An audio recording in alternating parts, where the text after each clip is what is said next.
আসসালামু আলাইকুম ভিউয়ার্স, আশা করি সবাই ভালো আছেন। আমিও আল্লাহর অশেষ রহমতে আপনাদের দয়ায় ভালো আছি। আজ আরেকটি রেসিপি নিয়ে হাজির হলাম। প্রথমেই দিয়ে দিলাম কড়াইয়ের মধ্যে পরিমাণ মতো তেল, দিয়ে দিলাম পরিমাণ মতো পেঁয়াজ, তারপর দিয়ে দিলাম টমেটো কুচি, একটু নেড়ে চেড়ে নিলাম। তারপর দিয়ে দিলাম তেজপাতা, দারচিনি, এলাচি, লবঙ্গ, আবার নেড়ে নিলাম।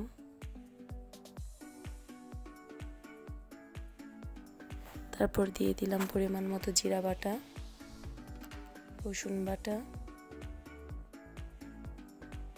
দিয়ে দিলাম আদা বাটা,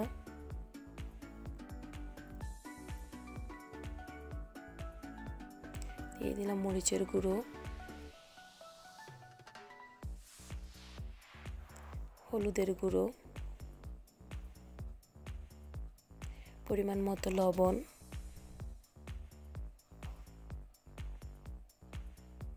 ধনিয়ার গুঁড়ো,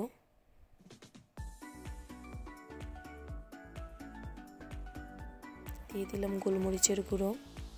মশলাটা খুব ভালোভাবে কষিয়ে নিচ্ছি।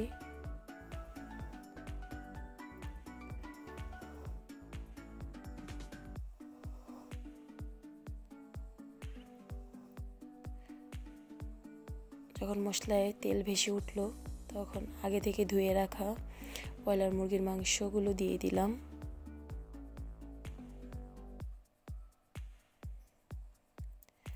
জানি না কার কার ভালো লাগে, তো আমার খুব ভালো লাগে মাটির চুলার রান্না।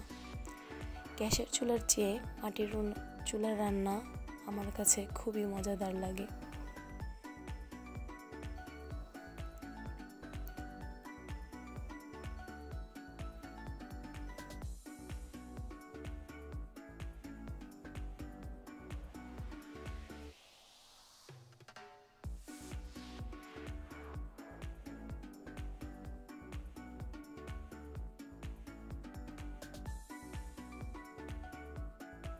যখন মাংস খুব ভালোভাবে কষানো হলো, তখন দিয়ে দিলাম খুব অল্প পরিমাণে পানি।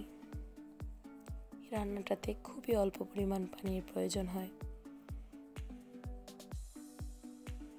দিয়ে দিলাম গরম মশলা গুঁড়ো,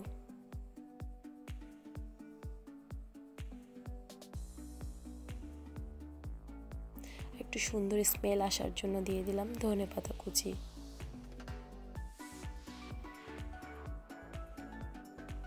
বাস তৈরি হয়ে গেল মজাদার মাংস ভুনা।